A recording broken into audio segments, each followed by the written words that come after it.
Something very quickly. One of the things I always remember you talking about was when you'd be at a cocktail party and the subject would come up with UFOs and you sat with one on the ground for 45 minutes and you'd bite your tongue. What was that like? It was difficult. But you know, in some ways there was some kind of satisfaction involved there. And they're talking about stuff, the what if. And I knew. My name is James Peniston, United States Air Force retired. In 1980, I was assigned to the largest tactical fighter wing in the Air Force at the time. I was stationed at RAF Woodbridge, England. Shortly after midnight on the 26th of December 1980, Staff Sergeant Stephens briefed me that some lights were seen in Rendlesham Forest, just outside the back gate. He informed me that whatever he seen didn't crash. He told me it landed. I then ordered Airman Kabanzak, A1C Burroughs, to respond with me off-site. That night, we were on Security 1, which was in charge of mobile security for the Woodbridge base, and we responded to Jim Burroughs' sighting of something out on the edge of the flight line. The controller on the radio broadcast over the air that go down and check out a possible UFO. There was a craft of some sort that was sitting just inside the tree line. When we arrived to the suspected crash site, it quickly became apparent that we were not dealing with a plane crash, or for that matter, anything else we've ever responded to.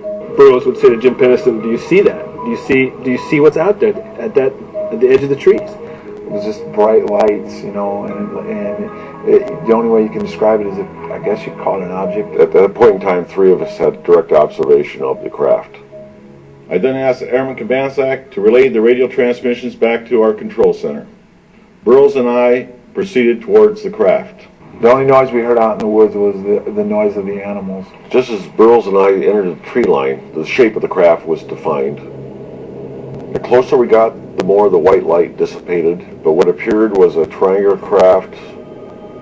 When we approached it, it was, I say it measured probably about 9 feet long, maybe 6 feet high, a little higher than maybe 6.5 feet. The lighting emanated from the fabric of the craft, and it would actually move around. I mean, it would move. You'd have different locations where maybe a little blue lighting was going into it, or maybe a little red. And then there must have been some type of lighting underneath of it, because it silhouetted the aircraft itself.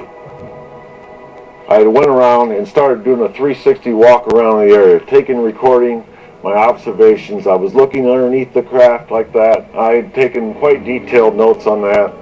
Type of aircraft still unknown.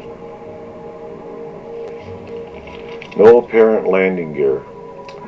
No sound, but appears to be pulsating somehow. Yeah, it was pretty nerve-wracking. I mean, there's something there right in front of you. You don't know what it is. I would go ahead and feel the craft, which was warm. There was static electricity in the air. Very warm to touch. Identifying markings are on left front side. As I came around to the one side of the craft, there was etching on the face me just above the center part of the craft itself. Of course, this is done all freehand as I was walking around the craft, but these symbols ran from left to right across, and then underneath that line of symbols was this, which is triangular, and some type of circle here, some type of circle here, and a larger circle here. And of course, all this was filled in with the etching part of it. I was curious